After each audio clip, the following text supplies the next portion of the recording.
Welcome back. Break બાદ આપનું સ્વાગત છે. બજેટ પર આપણે ચર્ચા કરી રહ્યા છીએ. ચર્ચાને આગળ વધારીએ તો અનેક મહેમાન આપણી સાથે જોડાયા છે. હિમાંશુ પટેલ કોંગ્રેસમાંથી. સૌથી પહેલા હિમાંશુભાઈ પાસે જઈશું, કારણ કે હિમાંશુભાઈ, ઘણા સમયથી અમે તમારી રાહ જોઈ રહ્યા હતા. બધાના મંતવ્ય જાણ્યા, પણ વિપક્ષનું મંતવ્ય ના જાણીએ ત્યાં સુધી બજેટ અધૂરું લાગે. કેવી રીતે જોઈ રહ્યા છો?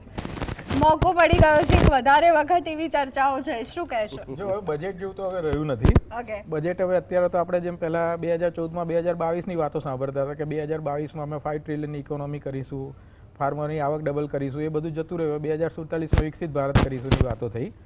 કેમ કે બજેટ પહેલાં જ આપણે જોઈએ તો 1 જાન્યુઆરીએ 211 રૂપિયાનો ઘરેલું ગેસ ઉત્પાદન ગેસના ભાવ વધારી દીધેલા અને આજે બીજા 50 રૂપિયા વધારી દીધા છે. એટલે બજેટની બહારની સાઈડ જે બેટિંગ કરવાની ગવર્મેન્ટ કરી લે છે અને અહીંયા અત્યારે ઇલેક્શન લક્ષી વાતો હોય કે જે જ્યાં ઇલેક્શન આવવાના હોય ત્યાં બધા અમે આ પાર્ક બનાવીશું, અમે આ વસ્તુ કરીશું, એ બધી વાતો જાહેરાતો થતી હોય છે. એટલે બજેટ એક ઔપચારિકતા રહી છે. પહેલાં રેલવે બજેટે આવતું હતું, જુદું આવતું હતું, અને જનરલ બજેટે જુદું આવતું હતું. 2017ની જે 92 વર્ષથી પરંપરા ચાલતી હતી એ 2017થી રેલવે બજેટ પણ અંદર મર્જ કરી દીધું. એટલે આપણને અહીંયા એક જ દેખાય કે અમે આટલી રેલની આટલા રેલ કોરિડોર બનાવીશું, અમે આ કરીશું, પણ રેલવેનું એક સેપરેટ બજેટ, કેમ કે એટલું ઇમ્પોર્ટન્સ રહેતું નથી. હવે આ જનરલ બજેટનું પણ આવું થઈ રહ્યું છે. એટલે બજેટથી હવે લોકોને આશા રહેતી નથી. હા, બજેટથી આજે શેર માર્કેટને લગતી જે વસ્તુ હતી તો તરત જ શેર બજાર એક સેન્સિટિવ વસ્તુ છે કે જેને દરેક વસ્તુની એક તરત જ. જી હિમાંશુભાઈ, આપણી સાથે માર્કેટ એક્સપર્ટ રવિ દિયોરા પણ જોડાયા છે. રવિભાઈ, હજી પણ માર્કેટમાં સતત ઘટાડો થતો જોવા મળી રહ્યો છે, કેવી રીતે જોઈ રહ્યા છો? ઝડપથી આઈ થિંક પર્ટિક્યુલર આ ઘટાડો રહેશે, જેમ આપણે આગળ પણ ચર્ચા કરી, કારણ કે આજે માર્કેટના વોલ્યુમ ડ્રાય છે. એટલે હજી આજનું જે ટોટલ વોલ્ટાલિટી છે કે જે ટોટલ મોમેન્ટમ છે એ મારા મત મુજબ હજી આટલી ખાસ આવી નથી. આવતીકાલે એફઆઈએસ ને જે લોકો આજે છુટ્ટી પર છે એ લોકો પોતાનું ટ્રેડિંગ રિઝ્યુમ કરશે ત્યારે થોડી 1-2 દિવસ હજી આની અસર રહેશે માર્કેટમાં. મીન્સ કે માર્કેટ ઇન્ફ્રાસ્ટ્રક્ચર સાથે જોડાયેલી કંપનીઓ માટે, ડિફેન્સ સાથે ઘણા બધા સેક્ટર છે જેને મીન્સ કે કઈ નામ પણ ના આવ્યું.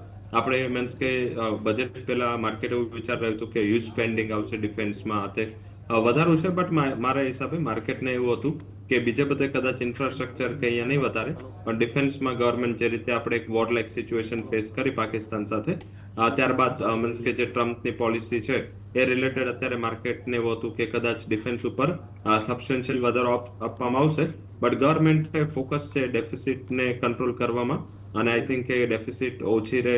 અને હવે એક નવું વર્ડ આવ્યું છે જેમાં ડેટ ટુ જીડીપી રેશિયો, મારા હિસાબે આ એક થોડું ફોકસ ફેક્ટર ગવર્મેન્ટનું રહ્યું છે. અને મીન્સ કે આ ડેટ ટુ જીડીપી જ આવશે, આગળ જતા કદાચ ફિસ્કલ ડેફિસિટનો આંકડો પણ બંધ થાય, પણ માર્કેટને ફિસ્કલ ડેફિસિટથી પણ મીન્સ કે હાયર એન્ડ પર છે, જે માર્કેટે 4 થી 4.2 એક્સપેક્ટ કરી હતી, એની સામે 4.3 એની ફિસ્કલ ડેફિસિટનું માર્કેટે અનાઉન્સમેન્ટ કર્યું છે. All over sector wise I think budget divided છે.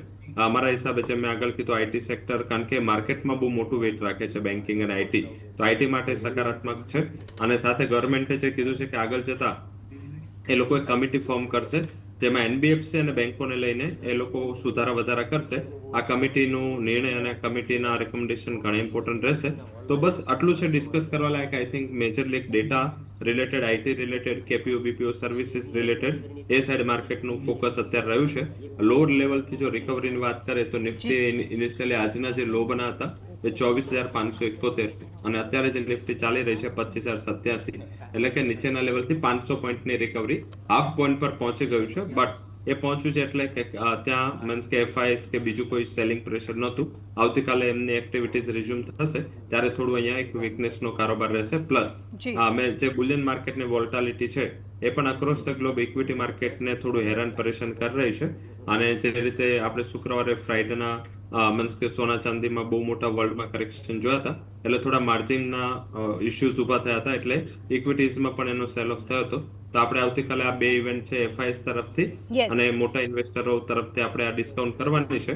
અધરવાઇઝ મારા હિસાબે 2-3 દિવસમાં મામલો સેટલ થઈ જશે, કારણ કે માર્કેટ છે આમ પણ આખા વર્ષ નિરાશ રહ્યું છે કમ્પેરેટિવ ગ્લોબલ માર્કેટ. આપણું માર્કેટ મીન્સ કે ગવર્મેન્ટ તરફથી કે અપેક્ષા રાખી નહોતી રહ્યું.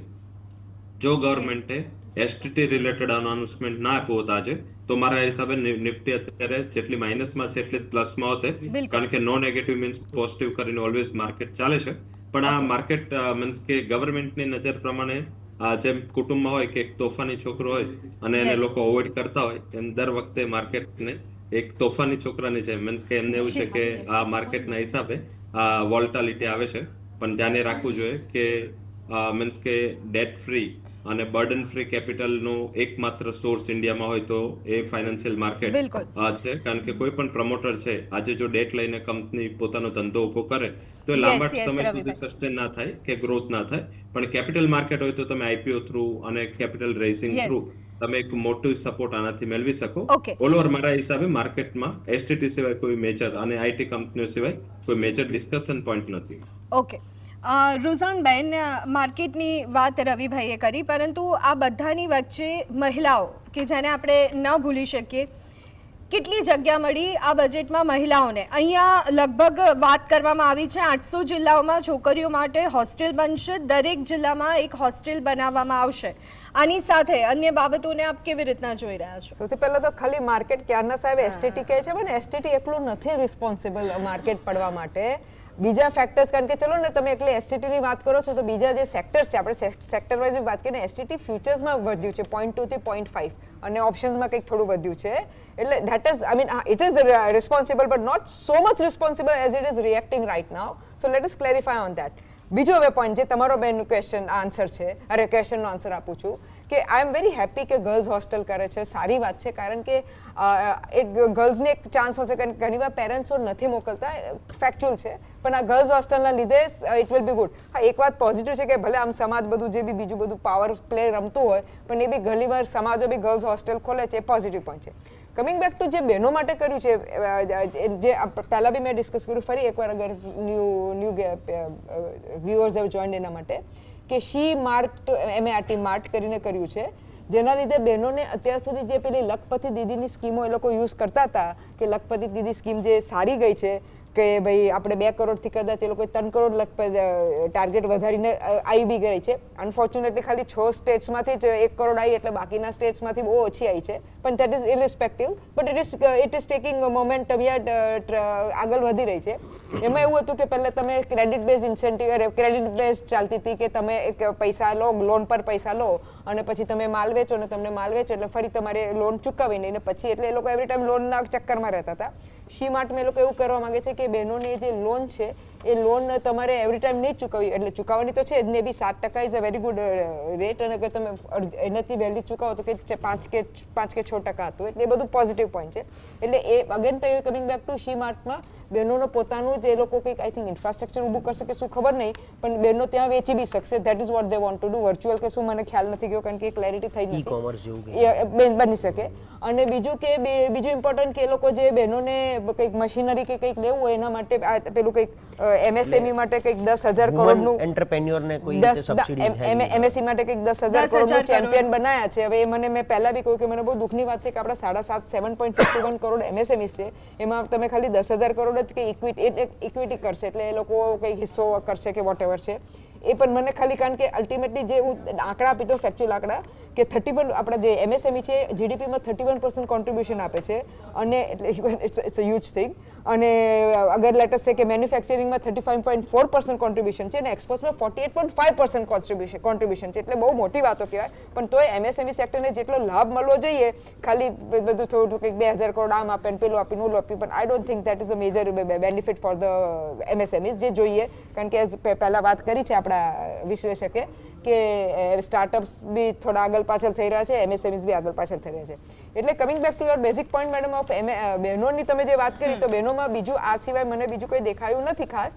અને આઈ થિંક કે બીજું અત્યારે અગર હું જોવા જાઉં, કારણ કે હું અગર એડ્યુકેશન જ પોઈન્ટ લઉં, કારણ કે બહેનો એડ્યુકેશન જોડે બહુ રિલેટેડ આવે છે, તો એ લોકો એક એક્ઝામ્પલ આપવા માંગુ છું કે એ લોકોએ કહ્યું કે ભાઈ અમે કન્ટેન્ટ ક્રિએશન લેબ્સ કરશું. આ ખાસ એટલા માટે એક્ઝામ્પલ આપવા માંગુ છું કે કારણ કે એ લોકો AI માટે બી, AI સિસ્ટમ્સ ને એડેપ્ટેબિલિટી એના માટે બી કંઈક ખર્ચો મૂક્યો છે ને, તો મૂકવો જ પડશે, કોઈ ચોઈસ નથી. પણ મેં ક્યાંય બી એવું ના જોયું કે એ લોકોએ એ ફોકસ કર્યો હોય કે બીકોઝ ઓફ AI હવે અત્યારે જોબ ક્રિએશન ઉઠતું ઘટવાનું છે, એટલે એ જે બીજા સ્કિલ્સ કે પર એમાં એ લોકોએ ફોકસ નથી કર્યો. કારણ કે એક ચીજ એક્સેપ્ટ કરીએ કે AIના લીધે કોમ્પ્યુટર એન્જિનિયરની જોબ જઈ શકે છે, પણ પ્લમ્બરની જોબ નથી જવાની, એનું કામ હજી બી રહેવાનું છે, કારણ કે અત્યારે એવા રોબોટ આવી નહીં જશે કે એના બદલે પ્લમ્બરના બદલે રોબોટ કામ કરશે, એટલે એ પર ફોકસ નહોતું. પણ coming back to the digital પેલી લેબ ક્રિએશનની, અનફોર્ચ્યુનેટલી મારા માટે એટલે અનફોર્ચ્યુનેટ છે કારણ કે અમે તો એમાં કામ કરીએ છીએ. આજની તારીખમાં હરેક ઇન્સ્ટાગ્રામ વાળાને પૂછજો, એને એડિટિંગ કરતા આવડતું હશે, પાછળ સોંગ મ્યુઝિક ફેસલેસ પેલા યુટ્યુબ વિડીયોઝ બનાવતા આવડતા હશે.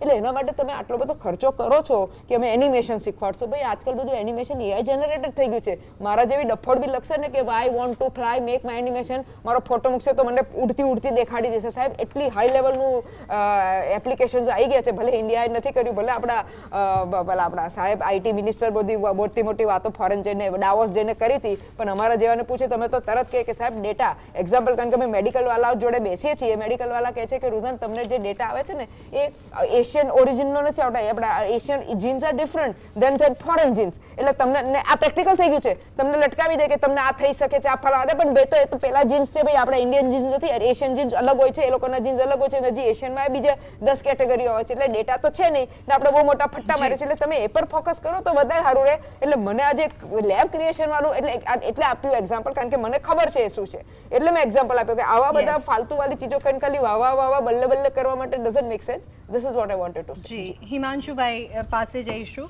હિમાંશુભાઈ, અમિત શાહે આ બજેટને વિકસિત ભારતના નિર્માણનો રોડમેપ ગણાવ્યું છે. યુવાનો, મહિલાઓ, ખેડૂતોના સપનાઓ સશક્ત બનશે. સાથે કહ્યું 25 વર્ષ માટે રોડમેપ નિર્માણ દર્શાવે છે. કેવી રીતે જોઈ રહ્યા છો? રોડમેપ ભલે દેખાડ્યો પણ ખાડા કેટલા પડ્યા છે એ નથી દેખાડતા એમાં. એટલે જે ખાડાઓ પડેલા છે, ધારો કે એમણે જે 5 ટ્રિલિયન ઇકોનોમીની વાતો 2022માં કરેલી, હજુ સુધી કેમ નથી અચીવ થઈ? આ એક ખાડો છે. ફાર્મરની ઇન્કમ ડબલ કરવાની વાતો કરેલી, એ હજુ કેમ નથી ડબલ થઈ? ઓન ધ કોન્ટ્રારી ઘટી છે. એગ્રીકલ્ચરનું તમે એલોકેશન જોશો તો આ વખતનું ઘટેલું આવેલું છે.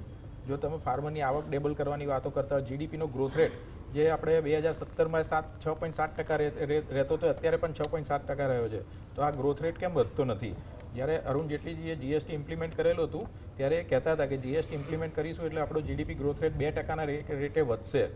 જો આજે જીએસટી ઇમ્પ્લિમેન્ટને 9 વર્ષ થઈ ગયા, તેમ છતાં હજુ 2%નો પણ વધારો આ ગ્રોથ રેટમાં નથી થયો. એમ જે 6.7% હતો એ 6.7% રહેલો છે.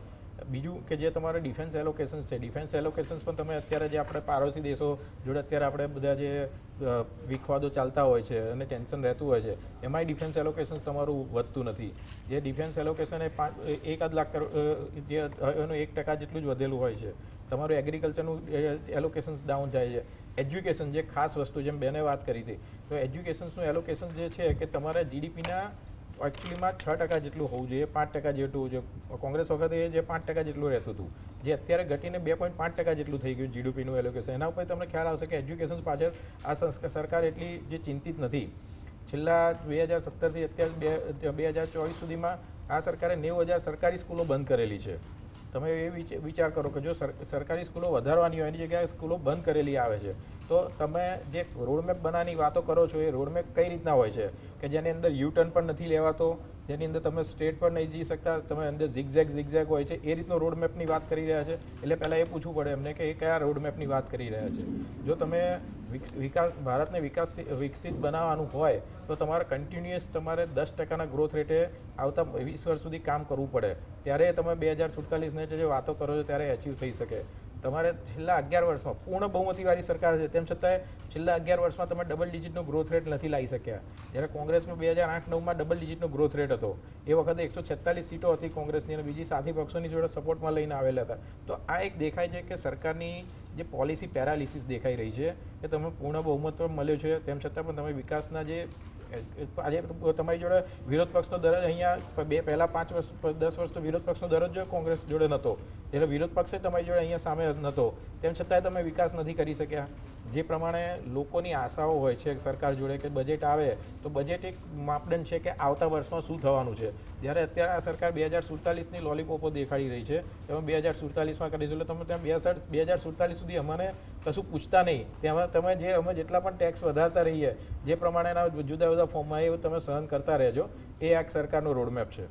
જી, ધીરેભાઈ આપની પાસે આવવા માંગીશું.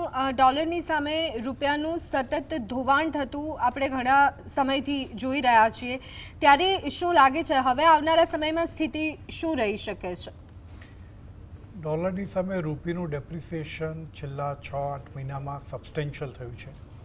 આજે યુએસ ડોલર 92-93 છે, કે યુરો 110 છે, કે પાઉન્ડ જે યુકેમાં એકચ્યુઅલી ઇકોનોમિક ગ્રોથ નથી તો પણ 128ની આસપાસ ચાલે છે, which is really A burning issue અને ચેલેન્જિંગ છે, કારણ કે ઇમ્પોર્ટ્સ વધે છે. ટ્રેડ વોરને લીધે ક્રૂડ ઓઇલનો રેટ પણ $71-72 થઈ ગયો, એટલે એ પણ જે ઇમ્પોર્ટને લીધે ડોલરનું સબસ્ટેન્શિયલ કન્ઝમ્પશન થાય છે. બીજું કે બીજા ઇકોનોમિક માર્કેટમાં ગ્રોથ થાય છે, એટલે અર્લિયર વાત થઈ એ પ્રમાણે એફઆઈનું ઇન્વેસ્ટમેન્ટ પણ ઇન્ડિયામાંથી લિક્વિડેટ થઈને બીજા કન્ટ્રીમાં જઈ રહ્યું છે. એટલે ગવર્મેન્ટ મસ્ટ મેક એફર્ટ્સ કે આ ડોલરનું સામે રૂપીનું ડેપ્રિસિએશન ઓછું થાય.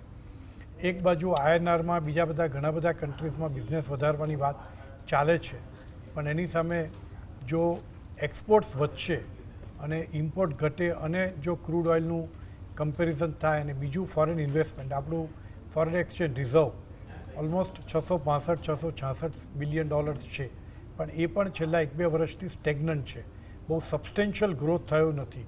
એટલે જો ફોરેન એક્સચેન્જ રિઝર્વ વધે, એફઆઈનું ઇન્વેસ્ટમેન્ટ થાય અને જેટલું એક્સપોર્ટ્સ વધશે તો આ ડોલરમાં સામે આપણું રૂપીનું ડેપ્રિસિએશન ઓછું થાય. જી પ્રશાંતભાઈ, ખાસ કરી અને સંરક્ષણ ક્ષેત્રે પણ બજેટ વધારે ફાળવવામાં આવશે તે દિશામાં ચર્ચાઓ ઘણા સમયથી જોવા મળી રહી હતી.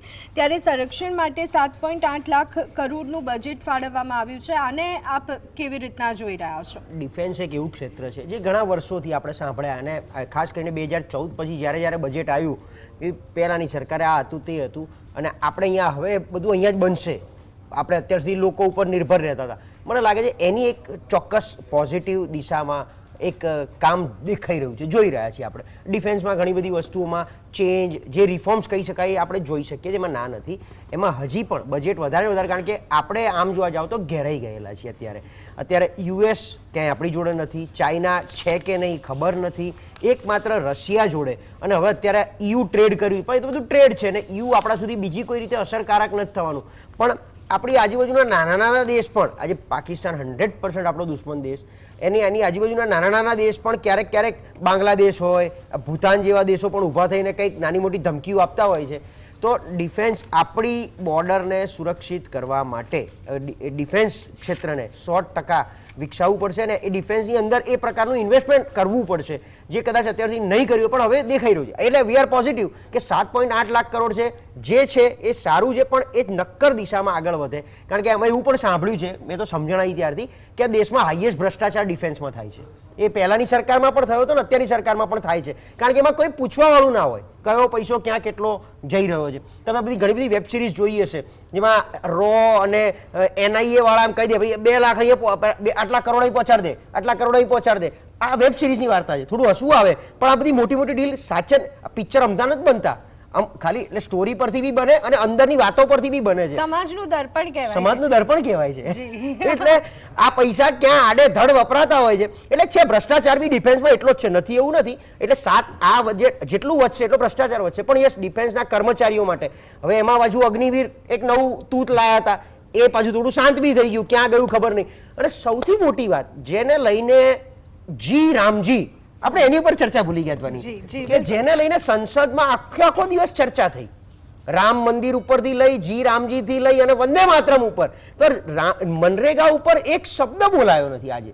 નહીતર એકચ્યુઅલી તમે જે રીતે નામ લાયા, જી રામજી, 125 દિવસની, 125 દિવસ ક્યાંથી આપશો રોજગારી?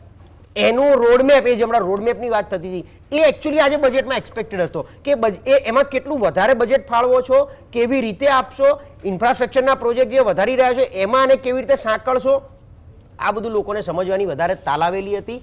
એની સાથે સાથે મેં એકદમ હજી બી કોમન મેન ક્યાંક ને ક્યાંક, સાહેબે વાત કરી 5.3 કરોડ, પણ સાહેબ ભલે ટેક્સ એટલા લોકો ભરે છે, પણ આ દેશમાં દિવાસળીથી માંડી બિલ્ડિંગ ઉપર બધા રોજ જે ટેક્સ આવે છે GSTના સ્વરૂપમાં, એ તો લોકો જ ભરે છે ને. એ 140 કરોડ જનતા ભરે છે. એટલે એ લોકોને શું ફાયદો મળવાનો છે? એમને સસ્તું જોઈએ છે. તમે સોંઘવારી એટલે એમના ખિસ્સામાં પૈસા ના આપો, પણ વસ્તુ સોંઘવારી લાવી. જેમ GST રિફોર્મ તમે 3 સ્લેબમાં લઈ આવ્યા કે બધા સ્લેબ પૂરા ના, આ 3 જ સ્લેબ હવે લાગુ પડશે, પણ એ વસ્તુ ભલે તમે મસ્ત કસ્ટમર કેર નંબર બહાર પાડ્યો, અપીલ કરી શકો, ફરિયાદ કરી શકો. કેટલી ફરિયાદ આવી?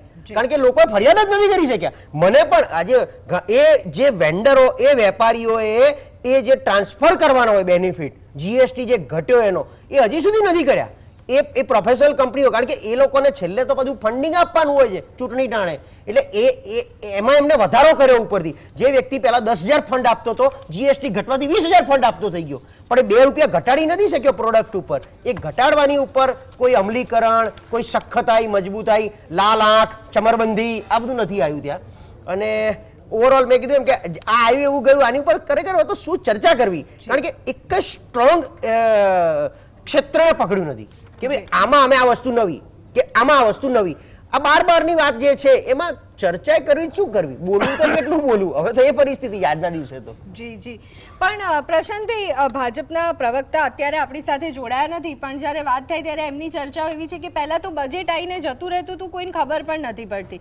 નાણામંત્રી આવી અને બોલીને જતા રહેતા હતા, કોઈને ખબર પણ નથી પડતી, પરંતુ હવે લોકો ધ્યાને લઈ રહ્યા છે કારણ કે લોકોને આ સરકાર પાસેથી આશાઓ છે. આશા નથી, તમારું માર્કેટિંગ વધારે છે. પહેલા રાજ્યસભાની બી સીટો આવીને જતી રહેતી, એ લોકો સાંભળતા નતા એટલા માટે. ના પહેલા રાજ્યસભાની બી આવતું તો ખબર હતી, અમે ગયા છે ડિબેટમાં, એટલે એ વાત ખોટી છે સાહેબ. I would not agri.